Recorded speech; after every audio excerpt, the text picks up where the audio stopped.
You clicked because your hips feel stuck in your golf swing. You feel it every time.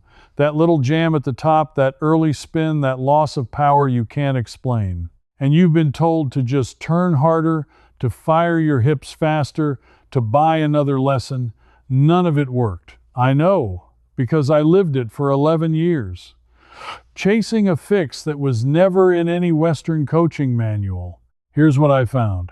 There's a single hip movement, quietly taught in Japan for over 200 years, that fixes the exact fault wrecking most amateur swings. It has nothing to do with strength or flexibility. It survived in Japan because it was never a golf idea at all. It came from how an entire nation learned to move their bodies long before golf existed.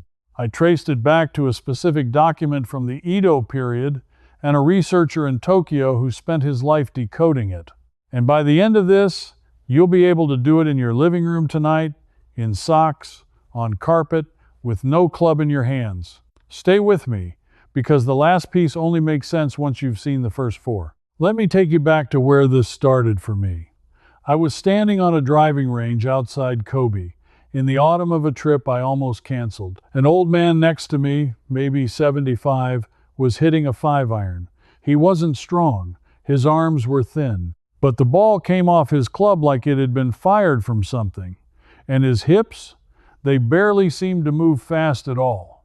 That's the thing I couldn't shake. He looked slow, and the ball went farther than mine. Something didn't add up, and I couldn't stop thinking about it on the flight home. For years I'd been told the hips were an engine. Rev them faster, swing harder, generate more speed. Every coach I paid, every video I watched, said the same thing. Turn your hips, clear your hips, fire your hips. And I did. I turned them until my lower back ached at night and my drive still leaked to the right. I spent money I'm almost embarrassed to say out loud on lessons and gadgets and a launch monitor I barely understood. But that old man in Kobe wasn't firing anything. He was doing something else entirely. Something calmer. Something that looked almost lazy until you watched where the ball went. And when I got home, I started pulling on that thread, and it led me somewhere I never expected. It led me away from golf completely into the way ordinary Japanese people have moved their bodies for centuries. So let me hand you the first piece of the puzzle. Because it's the piece that broke everything I thought I knew. In the West, we think of the body as a set of levers. You coil the top, you fire the bottom, you create separation, and the stored energy releases through the ball. That's the model. That's what X Factor means. That gap between your shoulders and your hips at the top. And it's not wrong. Exactly. But it's built on an idea that your hips are a whip you snap as hard as you can. The Japanese model is different, and once I understood it, I couldn't unsee it. In Japan, there's a word, Koshi. People translate it as hips, but that's not what it means. Koshi is the whole center of the body, the region around the waist and the lower spine and the pelvis treated as one unit. It's not a joint you spin, it's a base you move from. And the difference between spinning a joint and moving from a base is the difference between that old man's ball flight and mine. I found this idea everywhere once I started looking. In sumo, in sword arts, in the way Japanese carpenters plane a board, and the way farmers used to swing a hoe for 10 hours without wrecking their backs. All of it comes back to Koshi. The center leads, and everything else follows. The arms don't work alone. The hips don't spin alone. The center drops, settles, and rotates as one connected mass. Now here's why this matters for your swing tonight. When we're told to fire the hips, most of us do something disastrous. We thrust the hips toward the ball, or we spin them open too early and the club gets left behind. That's the slice. That's the loss of power. That's the sore back. You're spinning a joint instead of moving from a base, and your body is paying the price for it, swing after swing. The old man in Kobe wasn't spinning. He was settling into his center and rotating around a stable line. It looked slow because there was no wasted, frantic motion. Every bit of movement went into the ball instead of into the air. That was the first piece. The hips are not an engine you rev. They're a foundation you move from. But that only raised a bigger question. Where did an entire country learn to move like this? Because this wasn't one teacher's trick. It was in the drinking water. And the answer sent me back 300 years to a way of walking that has almost completely disappeared. Here's the part that stopped me cold. Before the middle of the 1800s, the Japanese did not walk the way you and I walk. Not even close. When you and I take a step, our arms swing opposite to our legs. Left leg forward, right arm forward. We rotate the torso against the hips with every single stride. We twist all day long, thousands of times. That counter rotation is so normal to us we never even notice it. It feels like the only way a human could possibly move. But there's a way of moving called nanba, and in old Japan it was everywhere. In nanba, the same side moves together. The body doesn't twist against itself. The arm and the leg on the same side advance as a unit, and the center, the koshi, leads the whole thing forward. There's almost no rotation of the trunk against the hips. The body moves as one connected piece from the center out. I learned about this from the work of a Japanese researcher named Kono Yoshinori, who has spent decades studying old Japanese body movement, the way warriors and laborers and performers actually used their bodies before Western physical education arrived. And it did arrive. In the 1870s, after Japan opened to the West, the government brought in Western-style marching, Western gymnastics, Western sport. School children were taught to swing their arms opposite their legs, military style. Within a couple of generations, the old way of moving nearly vanished. But it left its fingerprints everywhere. In kabuki theater, the actors still move with nanba. In classical Japanese dance, the center leads and the body stays quiet. In the old sword schools, the draw and the cut come from the koshi, not from a violent shoulder twist. This wasn't exercise to them.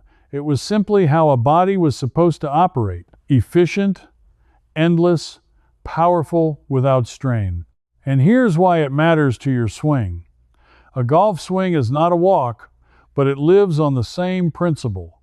The question in every swing is the same question Namba answered 300 years ago. Do you power the movement by twisting one part of the body violently against another?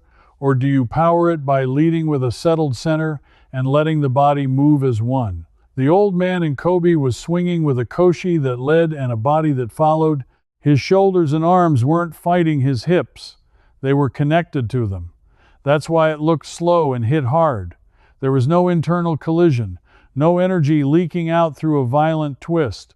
Everything traveled in the same direction, out of the center and into the ball. I sat with that for a long time, and I felt the first real anger start to build because I realized nobody had ever taught me this. Not one coach, not one video. They all sold me the twist, the fire, the snap, and the twist was the very thing hurting my back and killing my distance. But Namba was a way of walking. I needed to know how it became a way of moving the koshi under load, under weight, under real force. And that answer came from the one place in Japanese life where the hips carry everything. That's where I went next, and it changed how I stand over the ball. Think about the strongest hip movement in all of Japanese tradition. It isn't in golf. It isn't even in the sword. It's in the ring. It's sumo. I know what you might be thinking. You're not built like a sumo wrestler and you have no intention of becoming one. Neither do I. But watch what a sumo wrestler does before every single match. He lifts one leg high, plants it wide, and stamps it down into the earth. Then the other. It's called Shiko, and Western eyes see it as a ceremony, a bit of showmanship before the fight. It is not showmanship. It is the single most important training movement in the entire sport, and wrestlers do it hundreds of times a day, every day, for their whole careers. Shiko trains one thing above all others.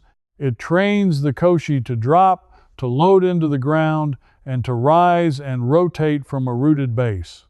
It teaches the body to press into the earth and receive force back from it. And that word, force back from the earth, is the exact thing modern golf science has finally caught up to. There's a term you may have heard, ground reaction force. Force plate studies on the best players in the world show something clear. The longest, most efficient hitters push down into the ground with their lead leg and let that force travel up through a stable center. They don't spin in the air, they press into the earth, and the ground pushes back, and that energy rises through the Koshi and into the club. The sumo wrestlers of Japan have been training exactly this for centuries. Not with a launch monitor, not with a force plate, with Shiko, with a stamp into the ground, learning to load the hips down and drive the power up. The tradition arrived at the truth hundreds of years before the science could measure it. And here is where the anger came back for me, sharper this time. Because when I finally understood Shiko, I understood what all those lessons had gotten backward. I was taught to spin around and up, to stand tall, to clear my hips high and fast. But the power was never up there. The power was down into the lead foot, down into the ground, and only then up through a settled center. I'd been reaching for the wrong direction my entire golfing life. If this thread is pulling at you the way it pulled at me, I've gone much deeper into all of it in a series of books, Japan Simple, Deep Japanese, and the Full System, where I trace exactly how these movement principles survived through the old Japanese arts, and what they mean for anyone trying to use them today. You'll find them linked in the description below. Now, back to that vanishing way of walking, because what I discovered next is the part that stopped me cold. The old man in Kobe, I realized, was quietly loading down before he ever came up. That little settle I mistook for slowness, that was him pressing into the ground and gathering force from it. He wasn't slow, he was rooted, and a rooted swing beats a spinning swing every time the ball is struck. So now I had three pieces. The center leads, not the joint. The body moves as one, not against itself. And the power comes from pressing down into the earth, not spinning up into the air. Three pieces of the same hidden pattern, but I still didn't have the drill. I had the philosophy and not the practice. And I knew you needed something you could actually do, not just something to admire in an old man on a range in Kobe.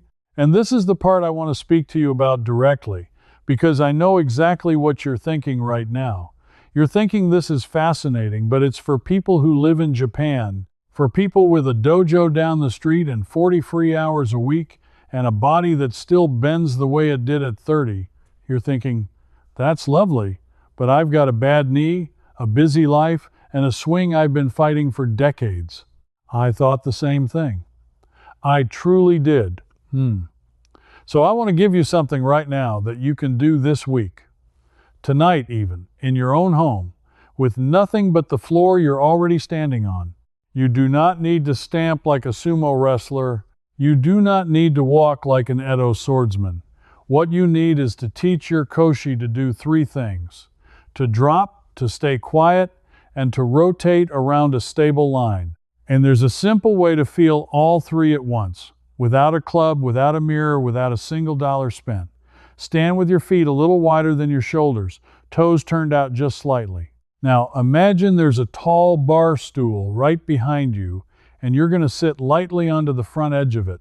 Push your hips back and down gently until you feel your weight settle into the middle of both feet, not the toes, not the heels. Your back stays long, your chest stays up. This is Koshi Otoshi, the dropping of the center, and it's the same settle I watched that old man do 100 times. Hold that for a moment and feel where your weight is. Feel it press down through your feet into the floor. That downward pressure is the ground reaction force the sumo wrestlers train, and you're feeling it right now in your living room. Most amateurs never feel it once in their lives because they're too busy standing tall and spinning. Now, from that settled position, here's the movement. Keep your head still, keep your center dropped, and rotate your hips as if you're turning a wide dial around your spine. Not tilting, not thrusting toward an imaginary ball, turning around a fixed vertical line like a door on its hinge. Turn back, then turn through. Slow and smooth.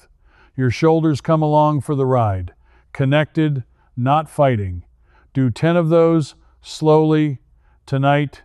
What you're teaching your body is the exact opposite of the fault that's been wrecking your swing. You're teaching it to stay low instead of standing up, to rotate instead of slide, to move from the center instead of yanking with the arms. And you're doing it with no club. So there's no ball to hit, no score to protect, nothing to make you rush. Just the movement burning itself into your muscle memory a little more with each repetition. Do this for 5 minutes a night for 1 week. That's it. Then take it to the range. You'll feel your weight settle in a way it never has. You'll feel the turn come from your middle instead of your shoulders. And for a lot of people, that jam at the top, that early spin, that loss of power, it starts to melt away because the body finally knows where the movement is supposed to come from. But here's the thing. This drill is the doorway. It's the piece that gets your body ready. What I found next, buried in an old document, is the piece that ties all of it together into one single feeling. And it's so simple, so small, that when I finally understood it, I actually laughed out loud in my kitchen because it had been hiding in plain sight the entire time. Let me tell you how I found the last piece.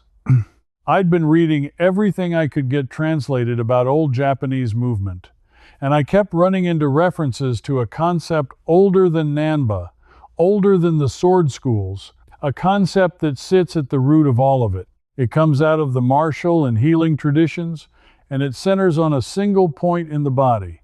The Japanese call it the tanden, sometimes the seika tanden.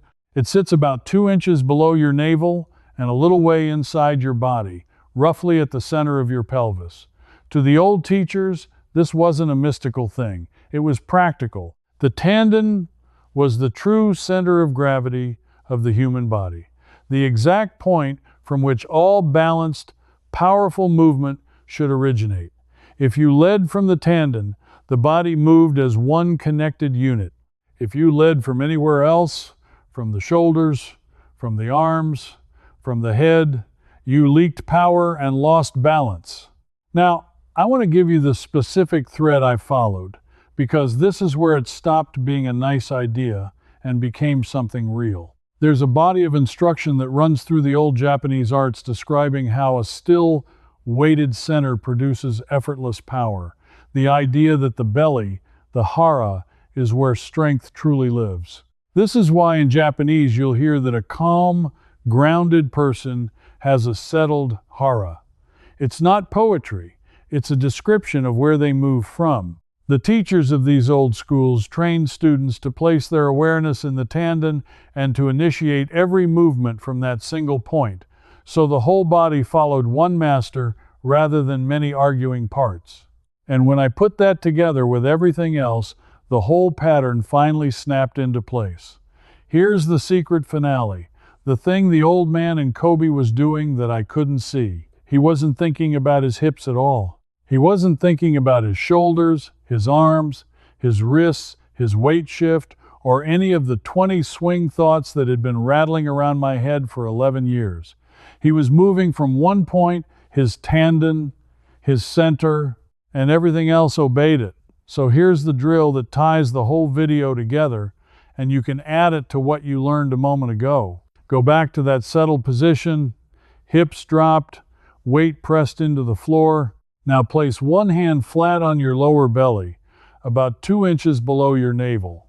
That's your tanden. And this time, when you rotate, I don't want you to think about turning your hips. I want you to imagine that the small point under your hand is the thing that turns, and that your hips, your chest, your shoulders, and your arms are all just along for the ride, pulled around by that one center. Turn back from the tanden. Turn through from the tanden. Let the center be the only thing you command, and let the rest of the body follow it like carriages behind a locomotive. When you do this correctly, something strange happens. The movement gets quieter and more powerful at the same time. The frantic feeling disappears.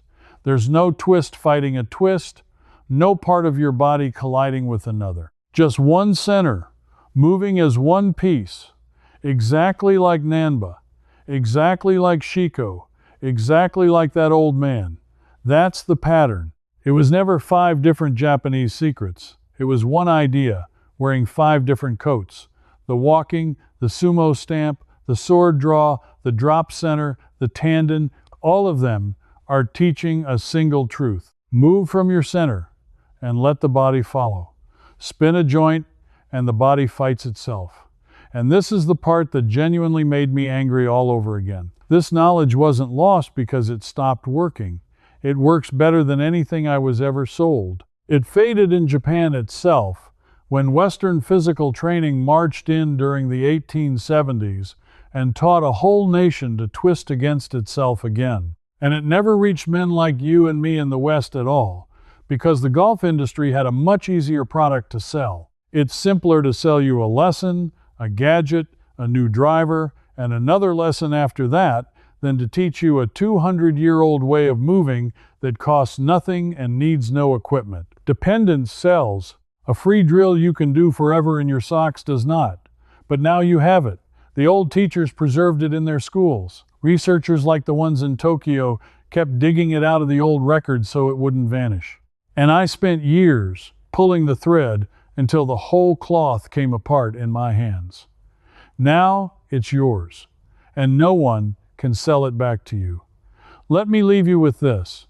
What you just recovered isn't a golf tip. It's a way of moving your own body that your grandfather's grandfather might have known and that got quietly taken from all of us, sold back to us one lesson at a time. The good ball flight is just the proof that it's real. And I think you're the kind of person who already suspected something was off. You felt it every time a coach told you to swing harder and your body told you it was wrong. You trusted that feeling. That's why you're still here at the end when most people clicked away looking for a magic driver instead. You'd rather understand the thing than rent it forever, and that instinct is exactly right. So let me ask you something specific, and I really do want you to answer. When you tried that settled position, hips dropped, weight pressing into the floor, could you feel the ground pushing back up through your feet? Yes or no? Tell me in the comments. And if you felt anything shift when you moved from the tanden instead of the hips, tell me that too. I read them, and I answer, and I learn what to dig into next from what you say. If you want more of this, the buried, practical kind, not the recycled tips, subscribe and stand with the people who are quietly recovering what was taken from us. Next time I'm going deep into a Japanese method for the hands and grip, tied to the very same sword schools we touched on today, that changes what the club feels like at impact without changing a thing about your strength. It's the missing companion to what you learned tonight.